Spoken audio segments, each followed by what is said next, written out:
Hey everyone, I'm Ihsan. In this video, we will unbox and share initial impressions of the Samsung Galaxy A15. The Samsung Galaxy A15 is the latest smartphone from Samsung and has just been released in early 2024. The smartphone comes with a new design and several interesting features. Moving on to the Samsung A15 packaging. We receive a 25-watt charger attached to the outside of the box. Inside the box, we find a USB Type-C to Type-C cable, a manual book, and a SIM card tray ejector tool. Of course, inside the box we also get the Samsung A15 smartphone. What's unique here is that the packaging for the smartphone is now wrapped in a paper cover and no longer uses plastic, as seen in the previous series. Starting in 2024, it seems that all of Samsung's newest phones will feature paper covers like this. A positive step toward eco-friendly packaging and reducing plastic waste. When looking at the back cover, the attractive blue color stands out.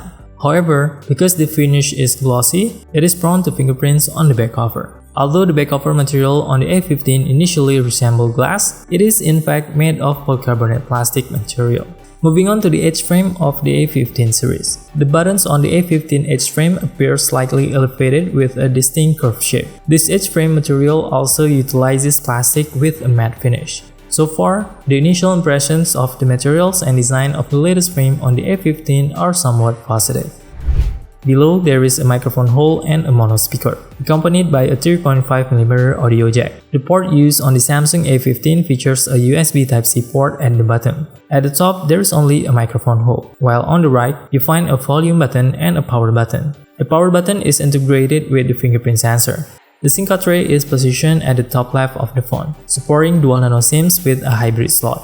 And there is no dedicated microSD card slot on Samsung A15. When turning on the Samsung A15 for the first time, the font used is already Samsung One UI Sans. Because the Samsung A15 already uses One UI 6 based on Android 14 straight out of the box. What's interesting is that the A15 is guaranteed to receive Android updates for the next 4 years, and security patches for the next 5 years. So the A15 series will receive Android updates up to Android 18. Moving on to the screen, the A15 features a 6.5-inch Super AMOLED display with Full HD Plus resolution and a smooth 90Hz refresh rate.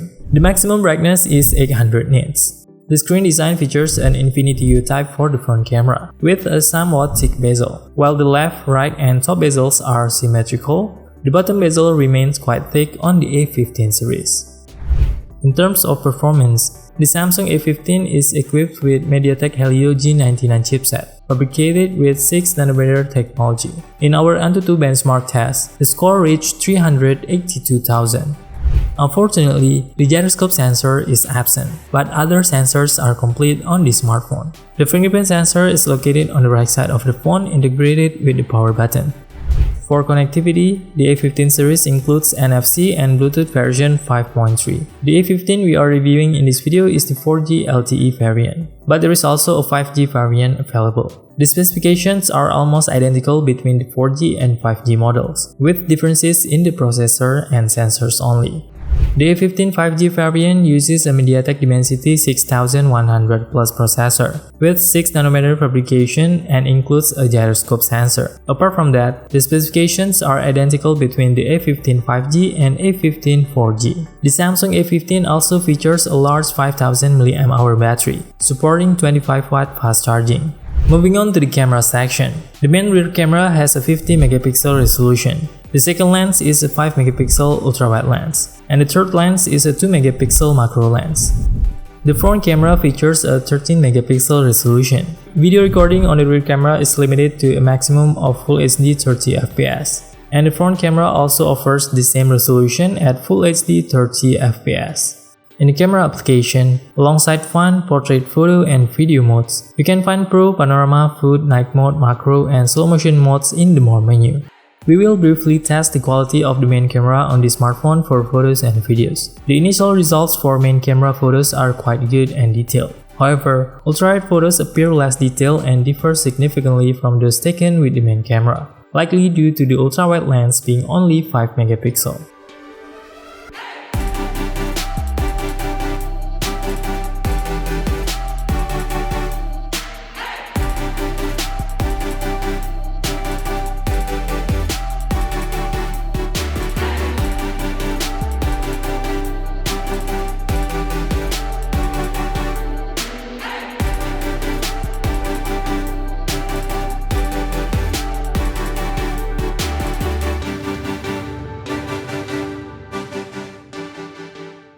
The video quality using the main camera is good, but due to the absence of any video stabilizations in this model, the videos look shaky, especially when recorded while moving. Ultrawide video quality, aside from being shaky, also appears less detailed and is of lower quality than video recorded with the main camera.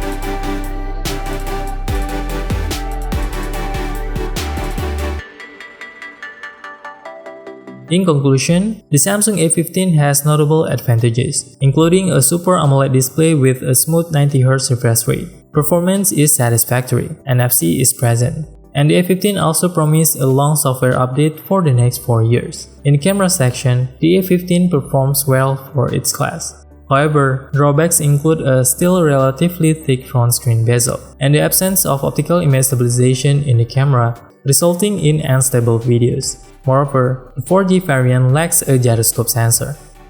To explore more about the Samsung A15, you can check out the video that appears on your screen. Hopefully useful. See you in the next one.